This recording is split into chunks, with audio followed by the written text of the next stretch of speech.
আমাদের জীবনের প্রতিটা মুহূর্তে প্রত্যেকটা শব্দ আর প্রত্যেকটা চিন্তারও গভীরে একটা নীরব উপস্থিতি আছে। সেটা হলো স্থান বা অবকাশ। আমরা কিন্তু প্রায়ই একে খেয়াল করি না, তাই না? ভাবি এটা বুঝি দুটো জিনিসের মাঝখানের দূরত্ব বা শুধুই একটা শূন্যতা। কিন্তু যদি এই নীরবতায় সবকিছুর আসল ভিত্তি হয়, যদি এই শূন্যতা থেকেই সব সৃষ্টি শুরু হয়ে থাকে, চলুন এই আলোচনায় আমরা সেই অসীম স্থানের রহস্যটা একটু একটু করে খুঁজে দেখি, যা শুধু বাইরে নয়, আমাদের অস্তিত্বের একেবারে কেন্দ্রেও আছে। আসুন একটু অন্যভাবে ভাবা যাক। আমরা যখন কোনো কিছুর দিকে তাকাই তখন আমরা শুধু জিনিসটাকেই দেখি, কিন্তু সেই জিনিসটাকে যে স্থানটা ধরে রেখেছে তাকে কি আমরা দেখি? যেমন ধরুন একটা জলের গ্লাস, আমাদের চোখে পড়ে গ্লাসটা আর তার ভেতরের জল, কিন্তু যে স্থানটা ওই গ্লাস আর জলকে থাকার জায়গা করে দিচ্ছে তার অস্তিত্ব ছাড়া কি ওগুলোর থাকা সম্ভবত? কথার মাঝের যে নীরবতা বা রাতের আকাশের যে বিশাল বিস্তার, এই স্থান কি শুধুই একটা অনুপস্থিতি, নাকি এরও একটা নিজস্ব জীবন্ত সত্তা আছে? এই প্রশ্নটা কিন্তু শুধু ফিজিক্সের নয়, এটা আমাদের চেতনারও অনেক গভীরে নিয়ে যায়। যখন আমরা এমন বিশাল শান্ত প্রকৃতির দিকে তাকাই তখন অদ্ভুত এক গভীর প্রশান্তি আমাদের ছুঁয়ে যায়। এই বিশালতা, এই নীরবতা আমাদের ভিতরে অসীম সম্ভাবনার কথা মনে করিয়ে দেয়। এই স্থানই তো সবকিছুকে তার নিজের মতো করে ফুটে উঠতে দেয়, কোনো বাধা ছাড়াই। পাহাড়, নদী, তারা সবই যেন এই অসীম ক্যানভাসে আঁকা এক একটা ছবি। এই বাইরের আকাশটা আসলে আমাদের ভেতরেরই একটা গভীর অনুভূতির দরজা খুলে দেয়, যেখানে আমরা নিজেদের সব সীমাবদ্ধতা ভুলে যাই। আচ্ছা, চলুন এবার বাইরের জগৎ থেকে আস্তে আস্তে আমাদের ভেতরের জগতে ঢোকা যাক। আমরা তো শুধু বাইরের জায়গার কথা বলি না, আমরা সবসময় মানসিক আর ভাবনাত্মক জায়গারও খোঁজ করি।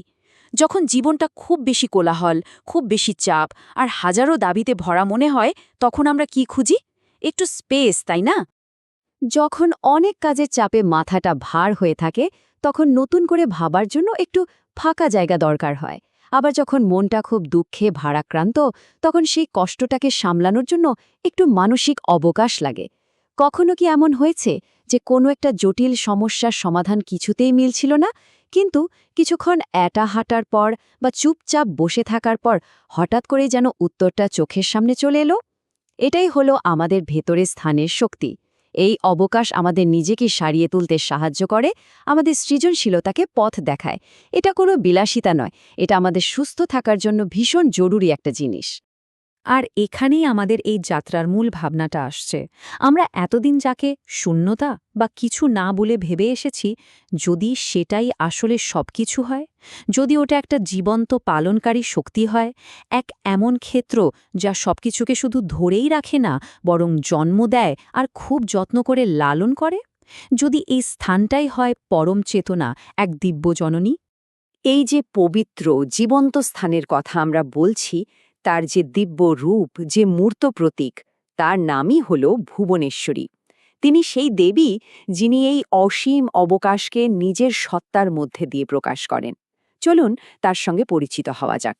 ভুবনেশ্বরী, এই নামটার মধ্যেই তার পরিচয়টা লুকিয়ে আছে।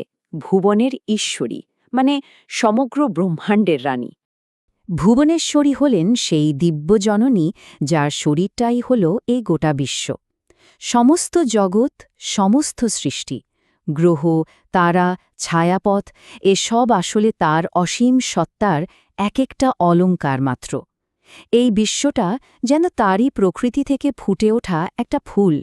তিনি হলেন সেই আদিস্থান, যেখান থেকে সবকিছু আসে এবং সবকিছু আবার যার মধ্যেই ফিরে যায়। এই শ্লোকটা তার মহাজাগতিক বিশালতাকে খুব সুন্দর করে তুলে ধরে। তিনি শুধু শক্তির উৎস নন, তিনি হলেন সেই পরম দৃষ্টি যা সমস্ত শক্তিকে পরিচালনা করে। মানে সহজ করে বললে, যদি সৃষ্টি, পালন আর ধ্বংসের শক্তিগুলো অভিনেতা হয়, তাহলে ভুবনেশ্বরী হলেন সেই মঞ্চ। তিনি না থাকলে কোনো নাটকই তো সম্ভব নয়। ব্রহ্মা, বিষ্ণু, শিবের ক্ষমতার পেছনেও তাঁরই দৃষ্টিশক্তি কাজ করে। ভুবনেশ্বরী আর কালীর সম্পর্কটা খুব গভীর। যদি কালী হন সময়, জীবন, মৃত্যু আর পরিবর্তনের যে অবিরাম স্রোত, তাহলে ভুবনেশ্বরী হলেন সেই চিরন্তন মঞ্চ বা স্থান যেখানে এই পরিবর্তনগুলো ঘটছে। ব্যাপারটা অনেকটা একজন নর্তকী কালী আর মঞ্চের ভুবনেশ্বরীর মতো। নর্তকীর নাচ মঞ্চকে অর্থবহ করে তোলে, আর মঞ্চ নর্তকীকে তার শিল্প দেখানোর সুযোগ দেয়। একটা ছাড়া অন্যটা ভাবাই যায় না। সময়কে থাকার জন্য স্থান দরকার, আর স্থানকে অর্থপূর্ণ করার জন্য সময়ের ঘটনা দরকার। এবার আমরা ভুবনেশ্বরীর এই ধারণার বিভিন্ন স্তরের আরও গভীরে প্রবেশ করব। চলুন শুরু করা যাক। তাকে মহাজাগতিক উৎস বা সবকিছুর জননী হিসাবে দেখে, যিনি শুধু ধারণই করেন না, সৃষ্টিও করেন। আমরা সাধারণত কি ভাবি স্থান হলো একটা খালি পাত্র, আর তার মধ্যে সব জিনিসপত্র রয়েছে।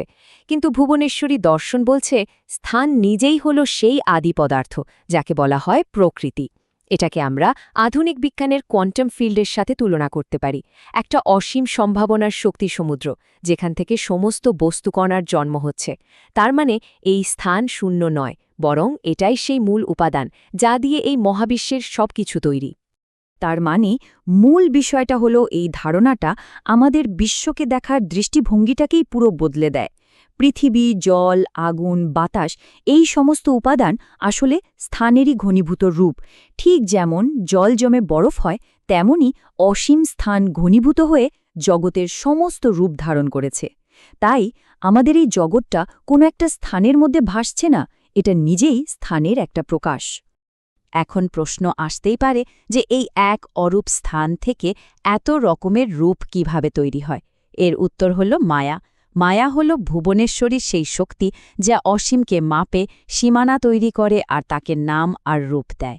এই মায়ার কারণে আমরা নিজেদের আর এই জগৎকে একে অপরের থেকে আলাদা বলে মনে করি, অনেকটা সমুদ্রের ঢেউয়ের মতো।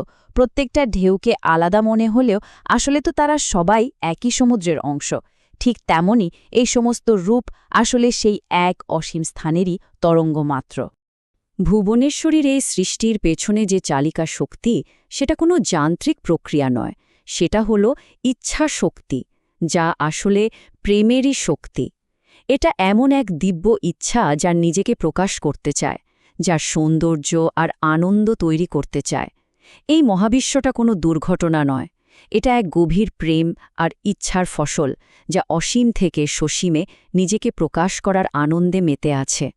এই স্লাইডটা ভুবনেশ্বরীর প্রেমের প্রকৃতিকে খুব সুন্দরভাবে বুঝিয়ে দেয়। তার প্রেম আমাদের সীমিত ভালোবাসার মতো নয়, যা অধিকার করতে চায়, আঁকড়ে ধরে রাখতে চায়, শর্ত চাপায়। তার প্রেম হল ওই স্থানের মতো, যা সব কিছুকে নিজের মতো করে ফুটে ওঠার সম্পূর্ণ স্বাধীনতা দেয়। এটা এমন এক ভালোবাসা যা মুক্তি দেয়, বেঁধে রাখে না। এতক্ষণ তো আমরা মহাজাগতিক স্তরে স্থান আর ভুবনেশ্বরীর কথা বললাম। এবার আমরা এই ধারণার সবচেয়ে গভীর আর ব্যক্তিগত দিকটার দিকে যাব। কিভাবে এই মহাজাগতিক স্থান আমাদের নিজেদের চেতনার সাথে একেবারে জড়িয়ে আছে।